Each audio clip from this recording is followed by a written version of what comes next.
Hi, my name is Anastasia, but you can call me Nasty, and you're so welcome on my channel. According to new Russian law, this is how I cannot name everything what is happening in Ukraine now. So I will call it p***.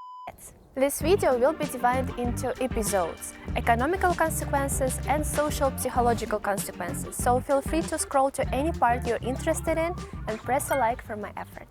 The February's stop the world from recovering after COVID crisis. I don't want to talk again about prices increase because it's happening all over the world. And the minimum wage in Russia still stays the same. It's like 30,000 rubles or something for a month. And now this is hardly enough to buy just a food. Of course, prices of foreigner products increased dramatically, and even now the dollar already much lower in Russia. For some reason, the prices is still doubled. And it's very strange the dollar is so low in Russia. People even call it the fake rate, because basically banks, they force us to sell all the dollars. But I'll talk about this later. Huge problem is what pharmacy shops are lack of some medicine. Like for example, my mom, she needs some medicine from abroad, but we just don't have it in the shops anymore. Our government promised us that we will produce these medicals in our country. Well, we hope.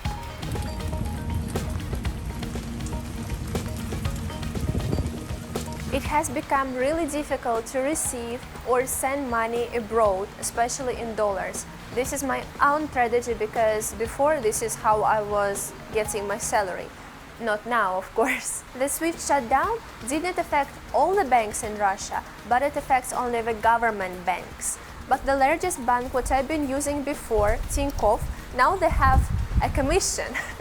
$200 for income by SWIFT if income is less than $20,000. So, what I was trying to say, some banks really makes a huge commission, and for example, if you receive through SWIFT like $100, they will take all of them as commission. Sounds like a great plan. Thank you so much. We still have banks which accept payment in dollars, but if you don't convert it immediately into rubles and you want to keep them as dollars, you basically cannot do anything with them. We are not able to withdraw them or pay for something with them. They're just held hostage on the bank account, and that's it. And some banks charge a percentage for keeping them on your account. This is how banks force people to get rid of the dollar, because you cannot use them anywhere. You can only sell them to the bank at a really low rate. And of course, you know about all these companies what have left Russia.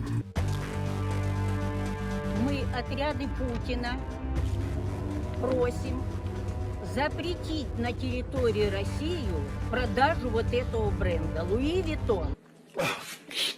Some of them return, but with a new name, and some of them don't. But we still can buy some of their products from resellers. It is also impossible to use foreigner services if you are using for payment a Russian card. For example, my subscription to Epidemic Cloud was closed, and also Netflix is not working anymore. Of course, some people can pay and still use it if they are, for example, go to another country and create a new bank card, like foreigner bank card. Like, you can find a way, but that's really difficult to do. And about VPNs, Russia trying really hard to block all of them. Every day they block few the most popular VPN services, but on the next day they create a few new VPN services. And the last but not least, the flights inside the country and to other countries become much more impossible than it was before. Even before, not a lot of Russians can really afford to go somewhere by plane. Now it's much harder, and not only because of really expensive tickets, but also because it's really hard to find a plane which can go to the place you need it. You need to make a lot of stops, and of course, even if you will go abroad, how will you pay for yourself if your Visa and MasterCard is just not working? If you have some dollars on your account, you cannot withdraw it. Yeah, you can try to find some person who is selling dollars illegally, but I personally don't know how to do this, but I guess a lot of Russians know how to do this. Yeah, and also they use crypto somehow. I have no idea how they do it. Well, the one thing I understood is Russian people just like cockroaches and can survive in every condition, no matter how hard it becomes. Well, I will not even mention how much money our country spent on all of this, and how hard it's gonna be to spend any money on education and medicine in the next few years.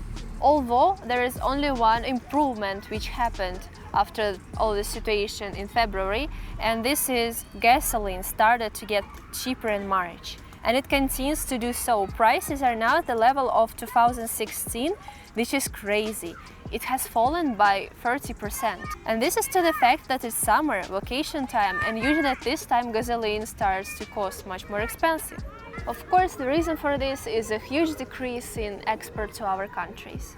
In any case, we are increasingly becoming cut off from the rest of the world, and some people even like it. Американская продукция. Ну, правильно, вот так ее. Дайте мне что-нибудь. Дайте мне что-нибудь. I personally and most of young people do not. I dreamed about being the citizen of the world. Now that I finished university, I finally was able to start traveling, but no.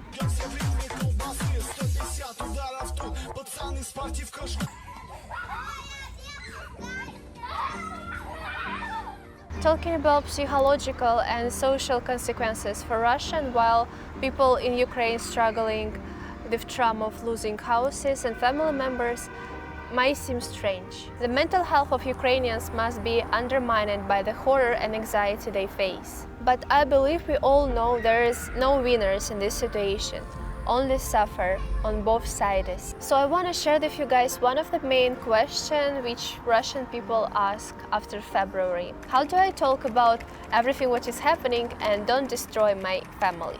On February 24th, Russia was divided into two camps, those who support the special military operation and those who are against it. And hate pours on both sides. Some are condemned for anti-war posts on social media and others for supporting Putin. If you support, you're a martyr and there is blood on your hands. If you don't support, you're a traitor to the motherland. Shut up and go to jail. And even for silence, everyone hates you. And this happens at work, in a family, everywhere. Many people on this basis cut their ties with their parents, the older generation, who already often watch only TV.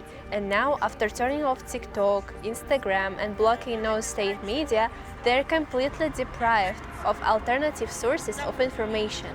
Я рассказал в подробностях о том, что происходит. Отец ответил, что это ерунда, а русские спасают нас от нацистов, которые делают из мирных жителей живой щит. Собственно, какие инстаграм-посты? Мне не верит родной отец, зная, что я нахожусь здесь и все вижу своими глазами. But the problem is not only in the split of family or society, but also in the fact what people who stood up and go to political rallies or who speak against everything which is happening right now in social media, they also receive hate. And also sanctions are affecting the same way everyone. Those who try to do something by themselves, to work on themselves, they felt sanctions much more. After all, the world turned against them, both in the Russia and abroad. So sanctions really create a tension inside the country. But if one part of people feel discouraged and left without income, then for our half, who is more protected and usually work in state service, this is another proof what everyone around us is our enemies, just like they say on TV, and they are rallying against the common enemy. And of course, I know all these problems what we've been talking before are not unique for only Russia. Everyone is panicking right now, right? I was unpleasantly surprised then YouTube recommended me to watch video How to Survive Atomic War. Spoiler, there is no way to survive.